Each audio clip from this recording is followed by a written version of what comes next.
a video that I want to cover a lot of stuff, that a lot of frequent questions that I have. So what's the order that I use my products before my makeup, because I use a lot of products before it. So first of all, I use my Milk of Magnesia. If you haven't heard of this, it's a oil control product. I have the whole review and like a review with a test that I did on this. In my channel, there's a video called Oily Skin and the Solution, or something like that, and I have it reviewed all the over there with the pictures for before and after. This is the first thing that touches my skin, and I apply it all over and I let it dry. It's gonna get chalky and white. A lot of people have asked me if I can use it alone, but I don't think so, because it looks chalky. So at least put a moisturizer on top, according to your preference, or whatever hydrating lotion or moisturizing that you have. And it's going to be really nice for controlling your oils. If you haven't watched that, please do.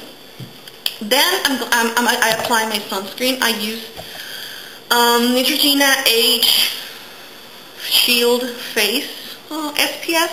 This is 110. This is just my travel thingy that I brought, but I'm going to put all the products that I'm going to mention in the sidebar. I don't know if it's going to be there or below. After the sunscreen, many times during summer, I don't use a moisturizer after my sunscreen, because I use this. I find it very moisturizing, but it's oil free and it feels so lightweight. I love it. And so after my sunscreen, which I use all year round, I never stop using my sunscreen, and I use that. And after that, I'm going to do my primer. It's very important to, between these steps, I find very important to let it sit. I mean, let everything sit. This is the Milk of Magnesia has to dry to a chalky finish, and then I apply my SPF. The SPF at the first, at the beginning, when you just applied it, it gets a little shiny, but once it gets absorbed, it really disappears. At least this one does. And some other Neutrogena ones that I've tried that are really good, and they're oil free. I just apply them, and after a few seconds or a minute, it's not shiny anymore. So after SPF, I apply my primer. And you've heard a lot of people using the Monistat Anti-Chafing Relief Powder Gel. That's what I use, or I really love the L'Oreal Studio Secret one. It's perfect for oily skin. I really love it. It really gives a nice, beautiful finish to your makeup, and I cannot wait to buy the full size, because I tried it in a sample size from Allure magazine or something. So I really love that one, and I'm planning to switch to that one after I'm done with this, and actually before, because I cannot wait. For drier skin, I like this primer, which is the Clarins Instant Smooth, or Lisse Minute, the Clarins, and it's very, it's a little bit, I find it really a little bit more emollient, so sometimes I just use it around my eyes, but for all over the face, for dry skin, it's perfect. And I have, sometimes for special occasions, I will use like tightening serum, to make my skin look like tighter. And I use the Dermasilk tightening serum, 5-minute facelift. I get this at Walgreens or any drugstore. I don't know if some other chains have it, but this is like a gel, pretty much like a primer, but it feels fresher, and it kind of dries a little bit, and it tightens your skin very slightly and very nicely. It doesn't feel tight, like uncomfortable or anything, or odd. So it's very nice after my primer. And check this out. Maybe on Makeup Alley you can find reviews on this. So that's what I do for under my makeup, and that's the order I put them on. Very important, again, using them like letting him sit for a little bit in between, because that's the best way for products to work. Now I have my foundation on, and this is Revlon Colorstay, the oily combination oily skin version in Sand Beige 180. I apply it with my e.l.f. powder brush. I'm currently using the Superstay 24-hour concealer by Maybelline in cream, and it's so good. I really love this one. I've heard some people saying, like people that I know, that this is kind of harsh on sensitive skin. Pinky Charm loves this one, and she has like somewhat sensitive or redness kind of prone skin, and she swears by this. So I don't know, but to me it's really, really nice. And now that I'm pregnant, I haven't felt any adverse reactions to my skin.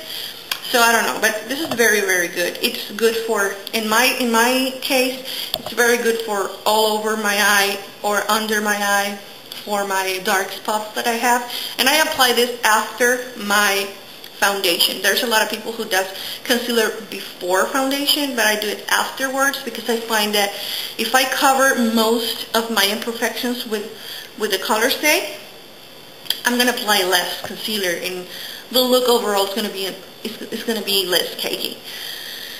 So yeah, so I have that, and I apply it just as I do with in my video of don't watch this video if you have perfect skin, something like that. I use that method, and it really, really works for dark spots and pimples and stuff like that.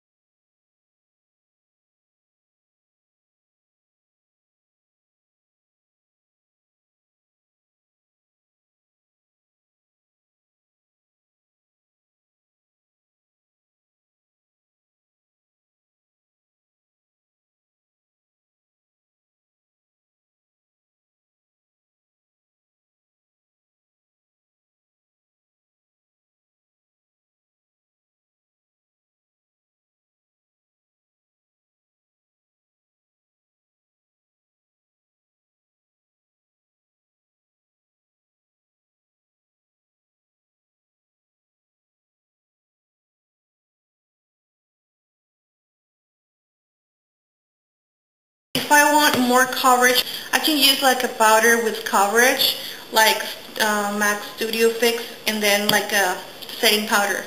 That's what I do. Like the e.l.f. high definition one, which I really, really love, and I really highly recommend. So I'm going to apply that. I find that the Studio Fix one, it's better to apply with a powder brush. I really find it more flawless.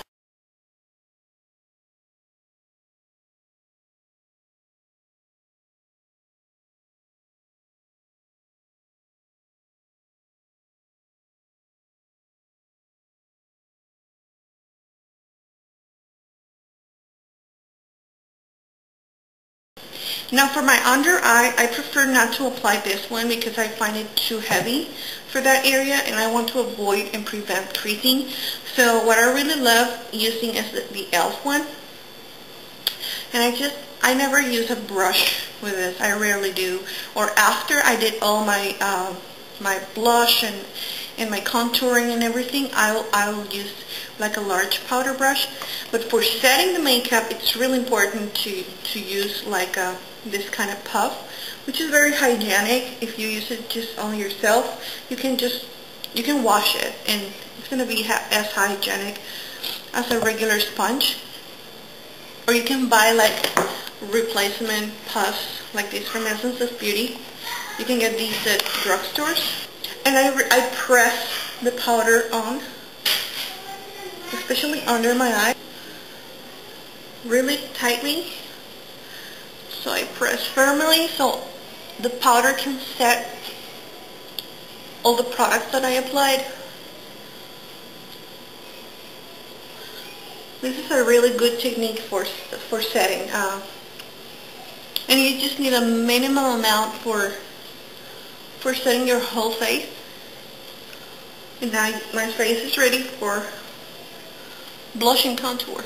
Now, it's very important, this step of applying powder after foundation, if you want to apply a contour powder, because any color powder is going to adhere a lot in a very blotchy way if you apply it just to damp areas. So don't ever apply powder contour if you don't have a setting powder on. If you have dry skin and you use no powder to set your makeup, it's better for you to find a cream contour product that it's not going to look blotchy on your skin. And please refer to my contouring video. It's in my channel. Okay, so I changed my location. I'm here in my parents' house.